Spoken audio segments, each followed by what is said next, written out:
আসসালামু আলাইকুম, সবাই কেমন আছেন? আলহামদুলিল্লাহ আমি ভালো আছি। তো আমি এখানে রান্না করার জন্য নিয়েছি তরমুজের খোসা।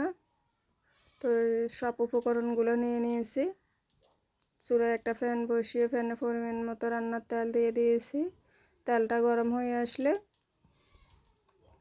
ফোড়নের জন্য 2টা শুকনো মরিচ, অল্প একটু পাঁচফোড়ন দিয়ে ফোড়ন দিয়ে দিলাম। ভালো করে নেড়েচেড়ে ভেজে নিব যাতে সুন্দর ফ্লেভার বেরিয়ে আসে। এখন আলুগুলো দিয়ে ভালো করে নেড়েচেড়ে ভেজে নিব যাতে আলুগুলো নরম হয়ে আসে। উল্টে পাল্টে নেড়েচেড়ে নিব। তো আপনারা দেখতে থাকুন আমার ভিডিওটা। দেখতে দেখতে যদি ভালো লাগে চ্যানেলটা সাবস্ক্রাইব করে পাশে থাকবেন। তো এখানে আলুগুলো এক পাশ করে রেখে আমি পেঁয়াজ কুচি দিয়ে ভালো করে নেড়েচেড়ে ভেজে নিব। পেঁয়াজ একটু নরম হয়ে আসলে এখানে রসুন বাটা দিয়ে আরও একটু ভেজে নিব যাতে রসুনের গন্ধটা চলে যায়। এখানে কাঁচামরিচ কুচি দিয়ে আরও একটু নেড়েচেড়ে নিব।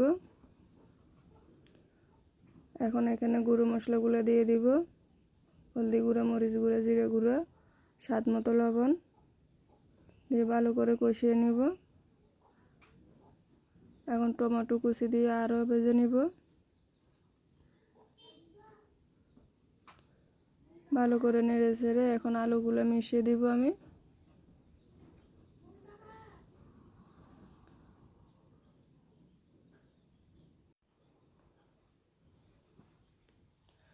তো আপনাদের কেমন লাগলো আমার রান্নাটা সবাই কমেন্টে জানাবেন। এখন আমি তরমুজের খোসাগুলো দিয়ে দিব। তরমুজের খোসা দিয়ে আরও কিছুক্ষণ ভালো করে নেড়েচেড়ে মিলিয়ে নিব। ফেলে দেওয়ার জিনিস দিয়ে এভাবে সুন্দর একটা রেসিপি করা যায়, আমারও জানা ছিল না।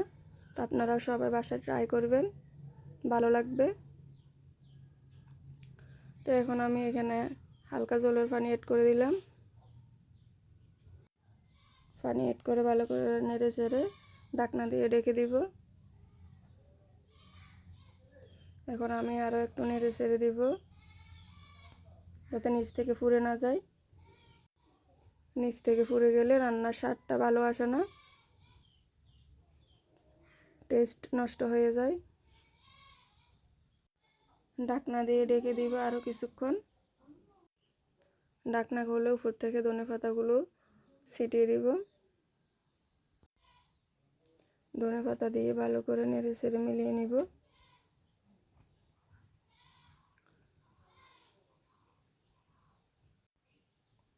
একটা প্লেটে নিয়ে নিলাম। দেখেন কত সুন্দর লোভনীয় হয়েছে।